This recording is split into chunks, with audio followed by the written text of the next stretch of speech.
കുപ്രസിദ്ധ കുഴൽപ്പണ കവർച്ചാ സംഘത്തലവനാണ് കോടാലി ശ്രീധരൻ. ജാമ്യത്തിലിറങ്ങി മുങ്ങിയ ശ്രീധരൻ തൃശൂർ കൊരട്ടിയിൽ പോലീസിന്റെ പിടിയിലായി.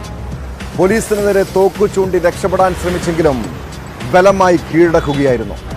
പാലിയക്കര മുതൽ പിന്തുടർന്നാണ് പോലീസ് ഇയാളെ പിടികൂടിയത്. ഒട്ടേറെ ക്രിമിനൽ കേസുകളിലും കുഴൽപ്പണ കേസിലും പ്രതിയാണ് ശ്രീധരൻ. പോലീസിനെ ആക്രമിക്കാൻ ശ്രമിക്കൽ, കൃത്യനിർവഹണം തടസ്സപ്പെടുത്തൽ തുടങ്ങിയ വകുപ്പുകൾ ചുമത്തി ശ്രീധരന്റെ മകൻ അരുണിനെയും പോലീസ് അറസ്റ്റ് ചെയ്തു.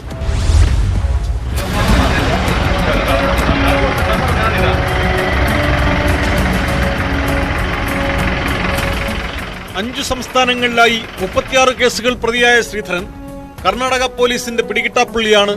മുമ്പ് ജാമ്യത്തിലിറങ്ങി മുങ്ങിയ ശ്രീധരന്റെ നീക്കങ്ങൾ കുറച്ചുനാളായി പോലീസ് നിരീക്ഷിച്ചു വരികയായിരുന്നു. കോടാലി ശ്രീധരൻ സഞ്ചരിച്ചിരുന്ന വാഹനത്തെക്കുറിച്ച് സൂചന ലഭിച്ചതോടെ പാലിയേക്കര മുതൽ പോലീസ് പിന്തുടർന്നാണ് പിടിച്ചത്. പോലീസ് സംഘം കാർ വളഞ്ഞപ്പോൾ തോക്കെടുത്ത് നിറയൊഴിച്ച് രക്ഷപ്പെടാൻ ശ്രീധരൻ ശ്രമിച്ചു.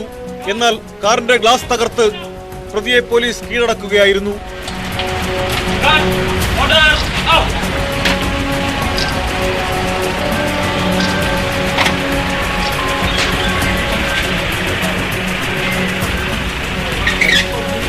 കേരളം, തമിഴ്നാട്, കർണാടക, ആന്ധ്ര, ഗോവ ഉൾപ്പെടെയുള്ള സംസ്ഥാനങ്ങളിലെ കുഴൽപ്പണ കവർച്ചാ കേസുകൾ പ്രതിയാണ് കോടാലി ശ്രീധരൻ. കേരളത്തിലെ വിവിധ കേസുകളിൽ ഇയാൾക്കെതിരെ വാറന്റുണ്ട്.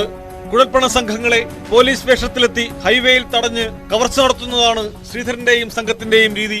40 കോടിയിലേറെ രൂപ ശ്രീധരനും കൂട്ടാളികളും തട്ടിയെടുത്തിട്ടുണ്ടെന്നാണ് കണക്കാക്കുന്നത്.